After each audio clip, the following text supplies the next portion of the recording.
everyone, my name is Sarah and welcome to my YouTube channel. I am new to filming YouTube videos, but it is something that I have been wanting to do for a while now, and I finally sat down and got started. But just to forewarn you guys, this video might be a little long, and just for that reason I put a couple of notations along the video in case you want to actually skip certain parts so you know where to start at for whatever part you really want to know more about. So I wanted to start off by actually telling you guys a little bit about myself. So right now I currently work in a restaurant and I work about 42 plus hours a week, which was why it was a little hard for me to actually get started and to actually sit down and find time to do this because I do work a lot. And I do feel like there's a lot of moms out there or women out there who work a lot of hours, but nobody really talks about it, because most people on YouTube, I feel like they even have like a 40-hour, they either work 40 hours a week or less, not really like more than 40 hours. So I feel like you might have a little bit more time to make videos. I might be wrong, but that's just like the perception that I get from YouTube. So I feel like my story might be a little bit different than people who have a lot of time on their hands, other than somebody who actually works a lot of hours, which I feel like there are a lot of people out there who work a lot of hours. Some people, once they become pregnant, they decide to quit their jobs or they cut back on their hours, but I haven't done that yet because I really do love my job, as crazy as that might sound. And I don't know what I'm going to do after the baby gets here. So my husband and I have just talked about different options, and I have talked to different people that I work with, because I don't think a lot of people really know like what goes on like in a restaurant and like the amount of hours that people actually work. But I mean, it's just one of those jobs that you really have to love what you do to work the number of hours that you work. So I am at a point where I'm trying to figure out if I'm going to stay at home with the baby for a while, or if I'm going to just go back to work after I take maternity leave, or what exactly we should do. I had different suggestions from people that I work with that have kids. It's not a lot, but there are a couple of them. Like, I have one friend that when she went on maternity leave, right when her maternity leave ended, she came back and she started working only 2 days a week, and then the rest of the days she sat home with her child. And then I have another friend who, when she had her child, she came back to work, and right now she's working like 50 plus hours a week. So I've had different suggestions for them. Like for her, she did tell me that for her first child, she did take a year and a half off of work just so she can at least be there. And this was her second child, so it wasn't as like straining for her because she's been through the whole process before. So right now I'm just at the point where I'm just trying to figure out if I'm going to take off and for a while, just take off from maternity leave, or just how long I plan on just not working. My husband and I have talked about a lot of different options. So if you guys have any suggestions or stories, I'd love to hear them. That's just a dilemma that I'm facing right now, is trying to figure out what I'm going to do.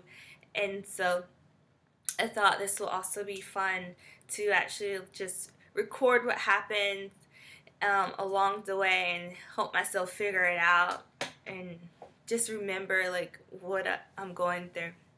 Hopefully my story is something that somebody else can relate to, from being a mom and working a lot of hours. So a little bit more about myself. Within the past 3.5 years, my life has changed completely. Like 3.5 years ago, like I would not have seen my life to be where it is now. I actually quit my job that I was working, and I moved to like a different city in order to go to culinary arts school, because what I was doing, it was not making me happy anymore, and I did not want to stay there, which is actually pretty hard for a lot of people to do. But I was like, I'm not happy. I can't do this anymore. I have to leave. So I quit my job and I started culinary school because I really love cooking, and even more, I love eating. But that's a side note. But I really love cooking and baking and everything in between. That's something that I've always loved to do, and I just wanted to see how it would be to actually start a career out of doing something that I love doing, other than just staying in a career that was not making me happy. So I quit my job and I started culinary school because I thought that would be a little bit easier than just jumping into it. It's actually learning more about food and the restaurant business. There's somebody who's thinking about whether or not they should take a leap for changing careers, I would say actually go for it. If you have any questions about it, I'll be free to help you out or to give you more about my experience and my transition to changing my careers, because it really was the best thing for me. I don't know exactly if it is for you, but I will say if you don't have a lot of strings attached to what you're doing now, and it actually might be a possibility for you to be happier doing something else, I would say at least research it and really get to know more about it and see if it's actually really good for you, because it really was the best decision for me. So I moved to a new city and started school, and then I started working at restaurants while I was in school so I can get more hands-on experience and make sure this is what I really wanted to do. And I found out it was, because I absolutely loved it. I lived in Italy for a summer, which was amazing. It was an amazing experience just to actually live there, and then I actually took a couple of cooking classes there, which was even better. I got married and now I'm pregnant. So my life is completely different than it was before I left my job, and I can't be happier. I couldn't be happier with where I am now. So right now I am about 21 weeks pregnant. I kind of skipped the first trimester of actually trying to sit down and film everything, and I wish I did film more in the first trimester, starting it out there, other than starting now. But I was like, it's better late than never, because it can still help someone, and it can also be something that I can have for myself and for my child later on down the road.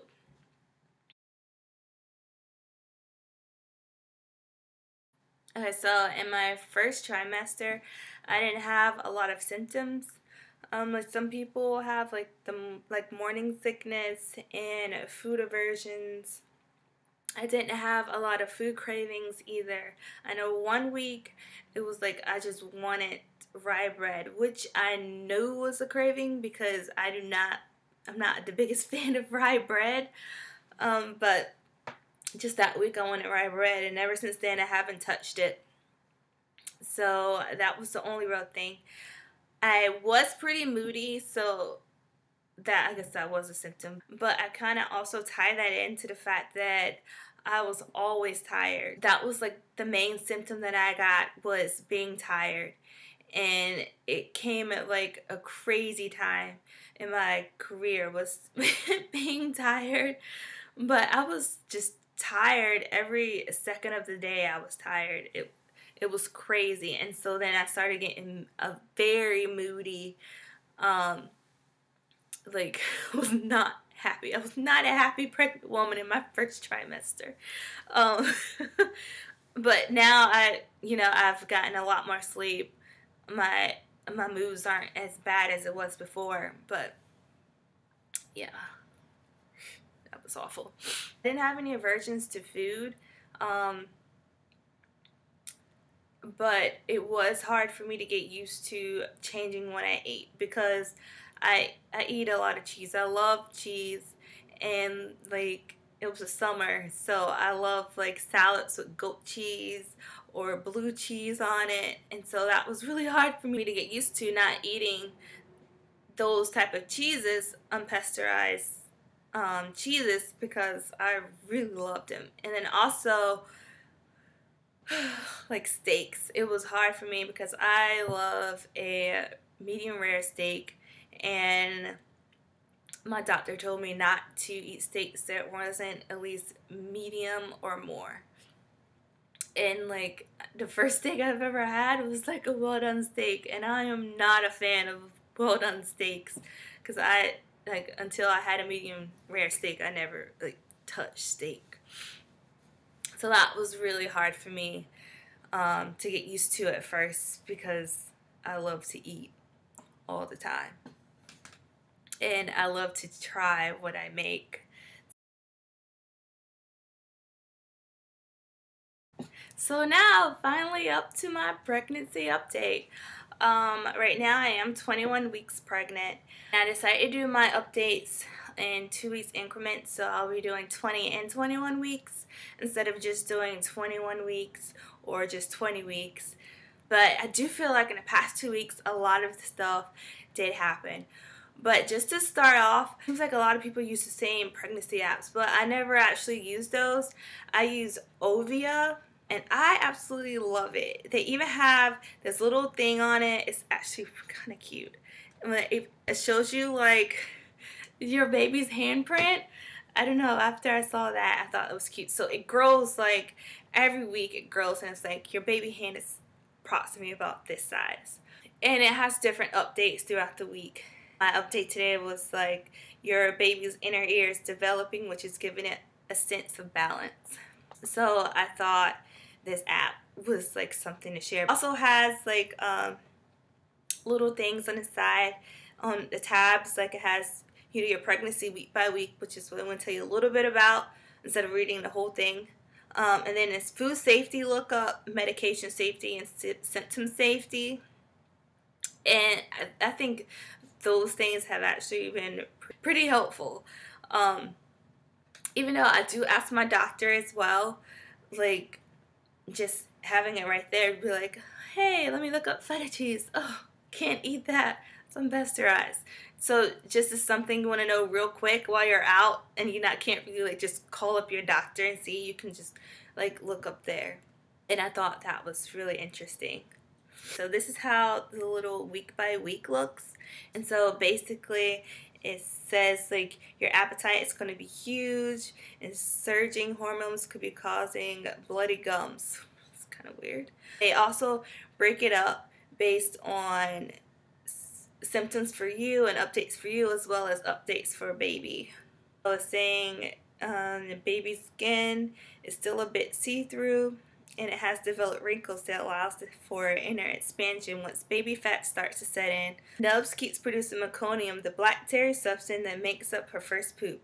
Her skin is still a bit see-through, and it has developed wrinkles that allows for internal expansion once baby fat starts to set in, so she will fill out into a plump little thing you've always hoped for. The baby fat is especially important for Nub's development because both the fat in her system directly fuels her brain development, and because it's one of the biggest components of Nub's ability to regulate her own temperature once born. Something else about this app is it lets you like put a little nickname in there for your baby, and and my husband and I chose like Nubs because we thought it was kind of cute. Like, your baby like develops little nubs before they develop their hands and so hands and feet, so we just started calling, so we have a little nickname for our baby that's Nubs. So you can put that in, and it does switch her and him. It switched those interchangeably throughout the week. So it says Nubs is about 18.5 inches long, the size of a bok choy, and weighs almost 3/4 of a pound. She really does look like a miniature person at this point, a significant improvement from the microscopic ball of cells that she was merely 20 weeks ago. And then it goes to Hal's mom. It does say to start exercising a lot more, which I know I really need to start doing. And it says Dental problems like bleeding or sore gums are perfectly natural side effect caused by your wacky hormones around this part of your pregnancy. So it does say, like, you know, if it's approved by your doctor to go ahead and get like a dental appointment just to make sure, because everybody does know that like dental problems are something that women face during pregnancy or because of pregnancy. And my doctor did let me know that in some cases it can be like a factor for early labor. The best way to deal with this is to brush regularly with a soft bristle brush. There's nothing wrong with being a little gentle with your gums when they hurt. It's perfectly normal to be super hungry by now. And just try to be mindful what you eat. And so, but it's mostly about same things you hear all the time. But I did want to like share that app because it's a little bit different from what everyone else is using. And I really love it. So if you have a chance, I would say check it out and see if it's something that you can use. I did download some of the other ones, but I like this one a lot more than those. So my husband and I finally got our anatomy scan done last week, which was at the 20-week mark. And we found out the sex of our baby, which is actually a boy. And we got a couple of pictures. I'm going to insert a couple of pictures in the video, probably about right here.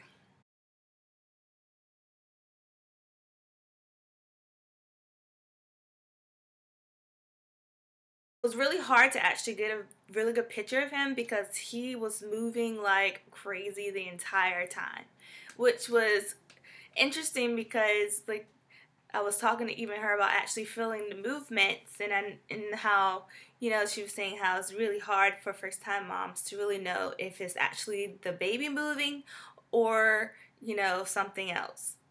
So that actually made me feel a lot better. So I still haven't experienced a whole lot of symptoms this week. I've noticed my energy is back. I know some people, they got like their energy back like immediately, but I didn't. It was really slow for me to start getting my energy back. I haven't had any problems with sleep yet. Well, hold it. I did have problems before because I woke up in the middle of the night, and I'm not used to waking up that many times in the middle of the night, but right now I'm not waking up as often as I was before. It's like once, maybe twice. It hasn't really been twice in the past couple weeks. It's just basically been once in the middle of the night to use the bathroom, which I'm not complaining. I have a crazy sense of smell now.